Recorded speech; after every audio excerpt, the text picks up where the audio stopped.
Welcome everyone. My name is Michele Portolan from TIMA laboratory in Grenoble, France, and I will be presenting the results that me and my co-authors obtained inside the HADES project about obtaining a comprehensive end-to-end solution for a secure and dynamic mixed signal 1687 system. As outlined, we will first start about a small introduction about the IEEE 1687 standard and the approach of the HADES project. Then we will go in more details about the contribution of TIMA inside this project, and we'll finish with some conclusions and perspectives.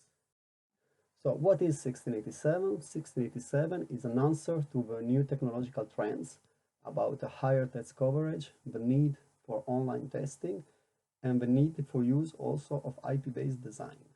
So 1687 provides easy and rich access to embedded resources and allows for new usages like mixed signal based testing. However, it also provides conflicting needs like access via security, the use of analog or digital circuits having completely different requirements, and also the need to support a big series of execution backends like simulations, ATE, or embedded systems. So what is the HADES project? The HADES projects want to propose an end-to-end solution that allows to start from the definition of embedded test instruments inside an integrated circuit, retarget them as the whole system to the board level, and finally to the final application.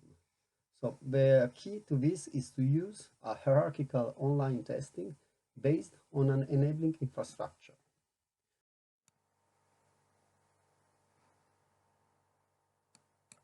The HADES project covers an extremely large scope of problems.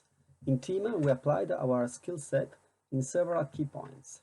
First of all, we worked on mixed signal approaches for embedded test instruments, both in terms of critical elements as ADC or image sensors.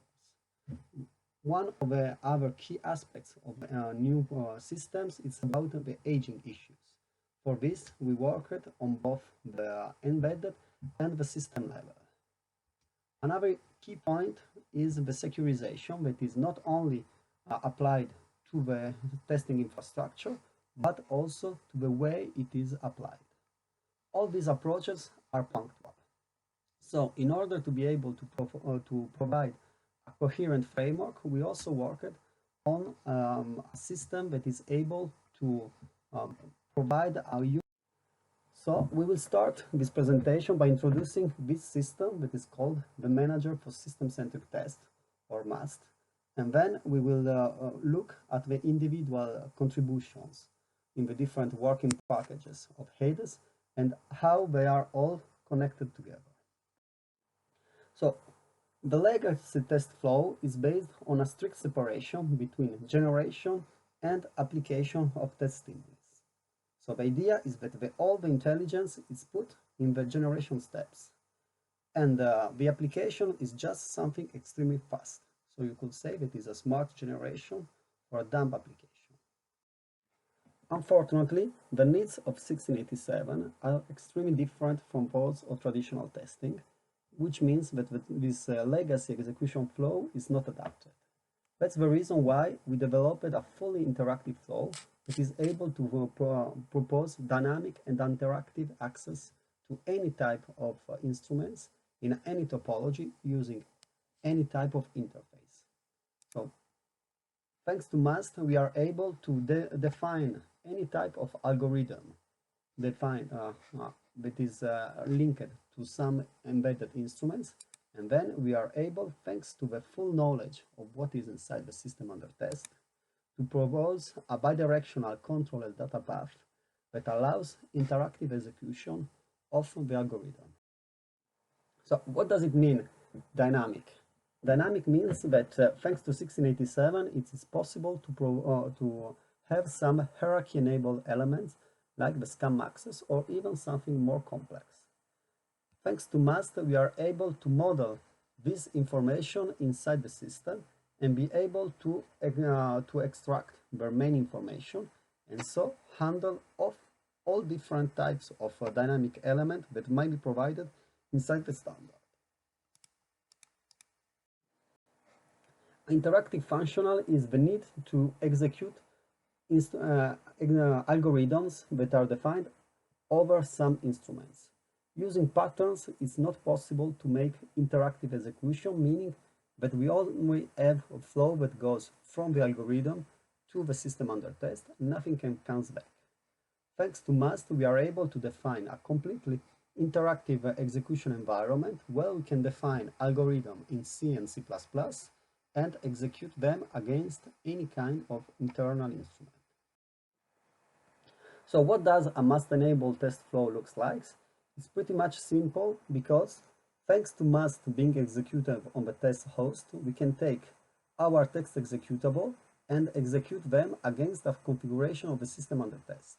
So we are actually leveraging the capabilities of a test host, sort of spreading the intelligence on the whole flow, not just on the generation steps.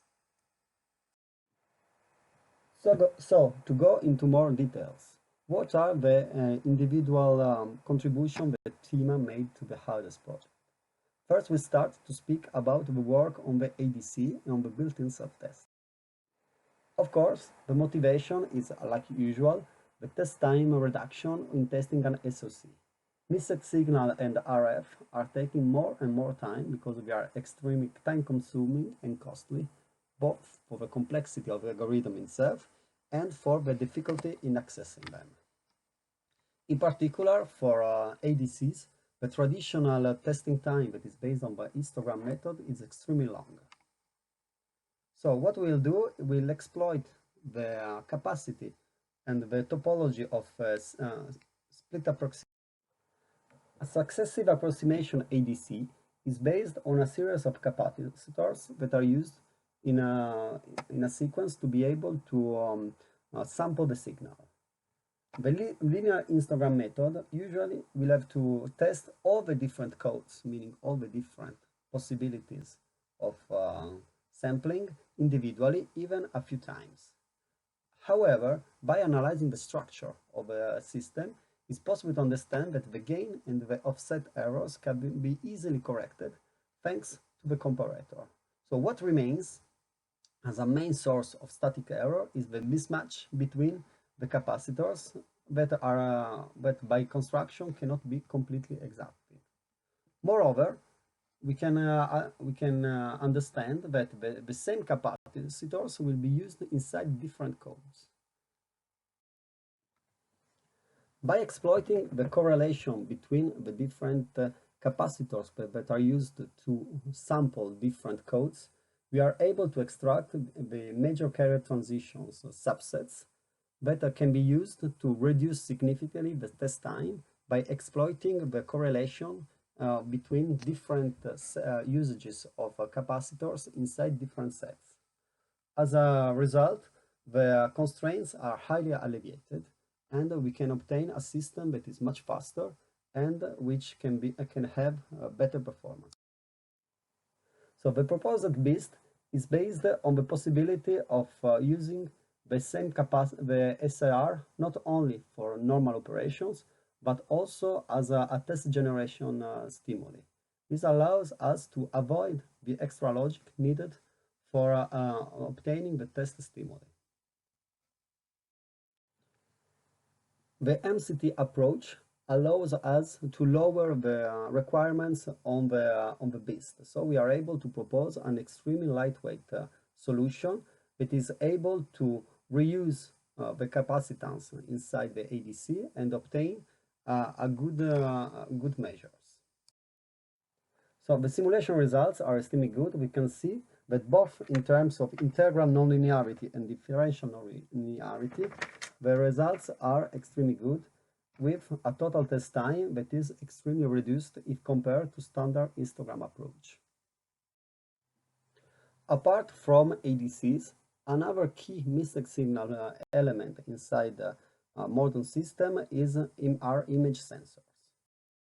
So in this point, image sensors are used in an extreme variety of scenarios with more and more critical usage. So the quality of the image and the calibration of the image sensor is paramount to the overall quality of the system.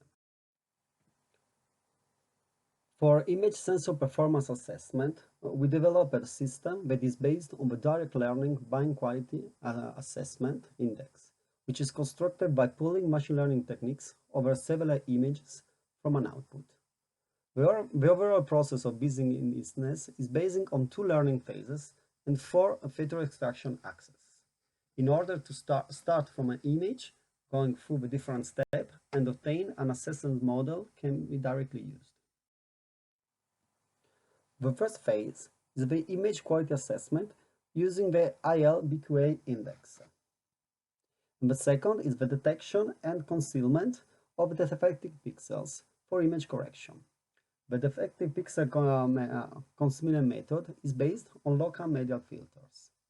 This control loops takes as an input the input image and the required quality threshold, and generates the corrected image either when the quality score is above the target or when the quality decreases after an error correction. We prototyped this method on an FPGA target in order to obtain not only quality measures, but also a direct image assessment of the quality of the correction. We can see that the image correlation results are extremely good if compared against literature, both in terms of quality index and of runtimes. Thanks to the FPGA target, we can also see that starting from a distorted image, the system is able, with really a small number of iterations, to obtain an image that is extremely good in terms of visual quality. So, what is the interest of using the MAST approach in the terms of embedded instruments? One of the big problems in developing embedded instruments, especially when they are mixed signal, is the extreme variability of the development system.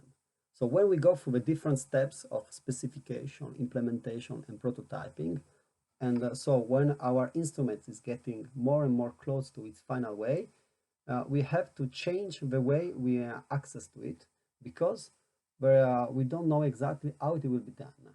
So the solution is usually that everything that is algorithmic must be put inside the chip itself as a bit-and-step test, even if it's just to control.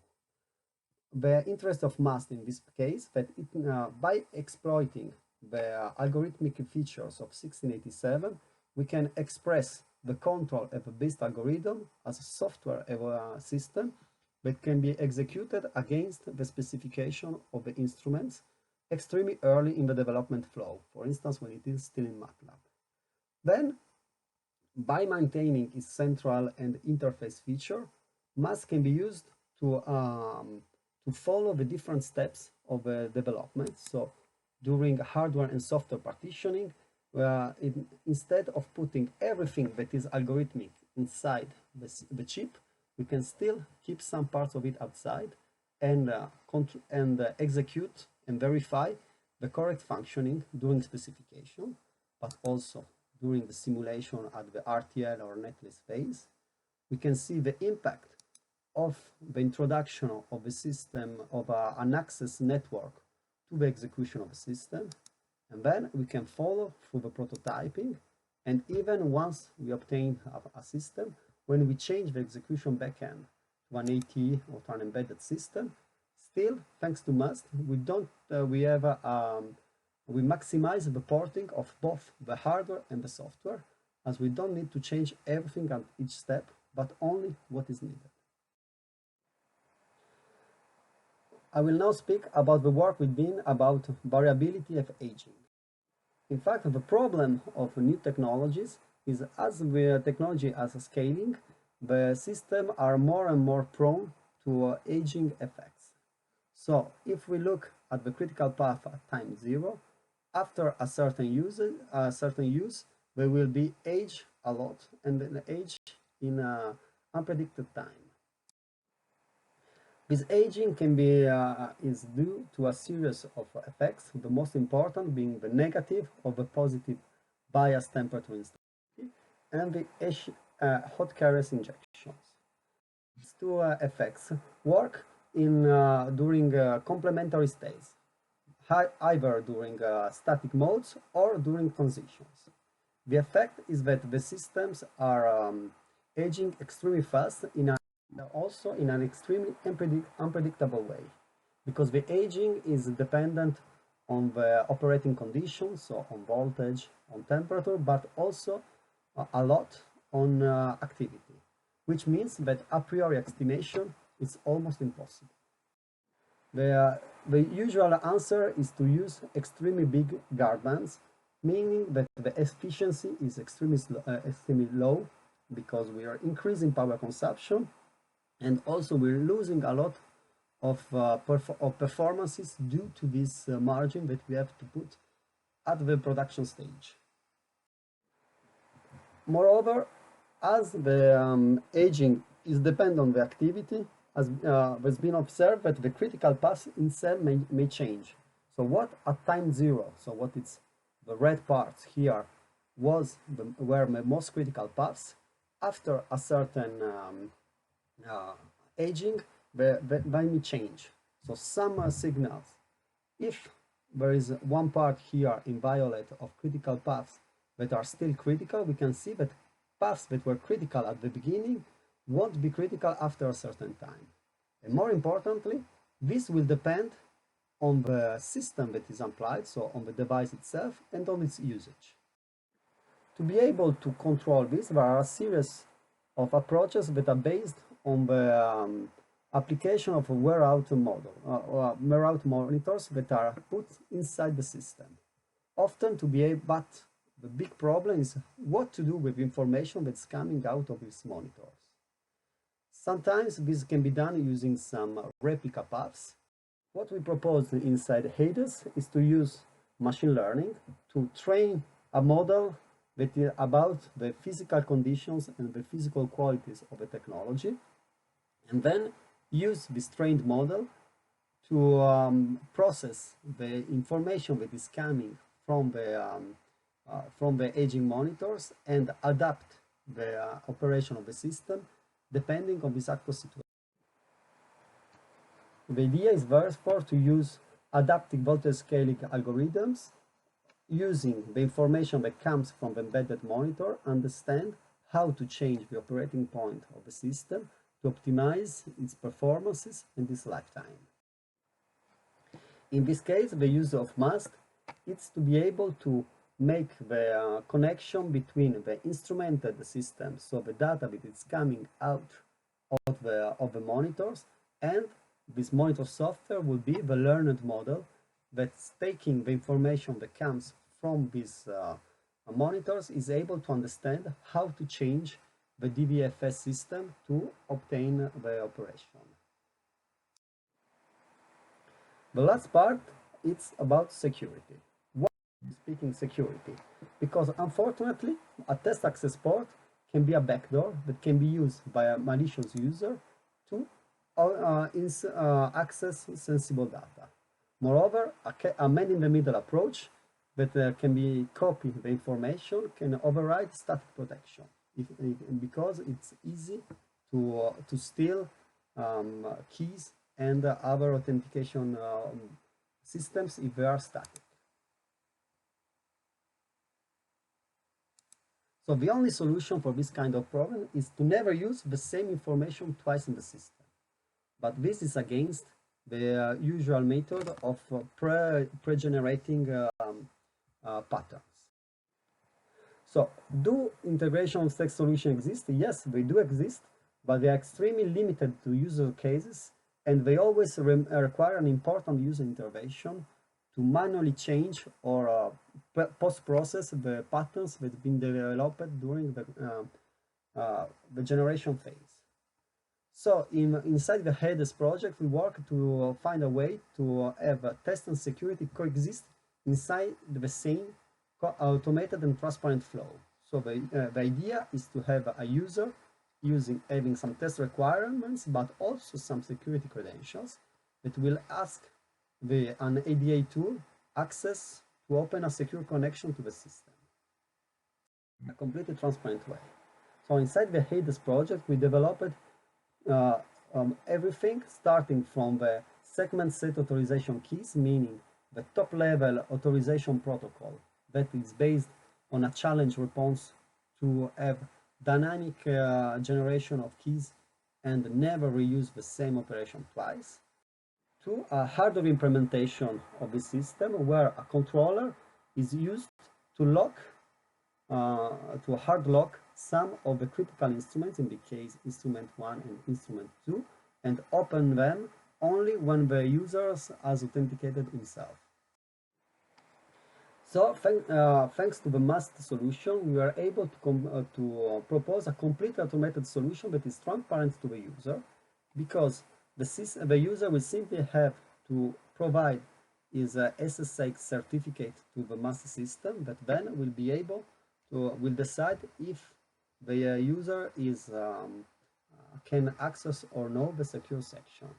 And moreover, these allows the user to be outside of the trust zone, so there is no need for the user to know what it is inside, so the user can be whatever without special operations. And the system is scalable, so it doesn't work just for one user, but it will work to any type of users. The implementation of this flow is done exploiting the capability of MAST to support a callback model that is being introduced by the new P1611.1 standard, which is the same system that's been used for AMS implementations. So the idea is that third-party providers will be able to provide their security protocols that will be used inside the MAST environment, providing a trusted environment for which the user will be able to exploit. As an experimental setup, we developed a system where inside the system under test we have 3 different resources, 2 of which are protected and 1 which isn't. And so we have 2 types of secure users trying to access the system, and a non-secure user going to the other way. All this thanks to this SSH protocol that is added to the MAST system. As experimental result, we can see that while usually the solution will be completely sequential and take a lot of time, and each user will be dependent to the others, thanks to the automated solution, here we can see that the MAST kernel is handling the authentication, so here it's opening and here it's closing access to the secure part. Why? Because both E1 and I3 were successfully authenticated, so everyone can access the system in optimal time. We also had a situation where one of the users fails authentication, so it's an attempt to tamper with the system. In this case, the user is blocked and cannot access the system, and we can raise an error, but the other users can also continue to work. So this is extremely important in real systems where we won't have just 1 or 2 users, but we can have dozens of different IPs coming from different systems with several different levels of authentication and security levels. And it's important that each one of the users can access his own system without being hampered by the needs of the other. So at the end, what are the perspectives is that IoT and automotives and all these new situations have extremely strict test requirements. And inside the HADES project, TIMA has been able to propose a series of solutions that answer the specific problem of each domain. And thanks to the MAST software, we were able to put everything together in a coherent solution where everything can coexist and work together to the goal of obtaining a more reliable and secure system. As a perspective, apart from finishing the deliverables of the HADES project, we are also working on exploring interdisciplinary solution that, thanks to the MAST software, will leverage the strength of the different approach to obtain something new that has not been possible before. So with this I finish, so thank you very much. I remain at your disposal for any question you might have through the IOLTS platform or directly through my email.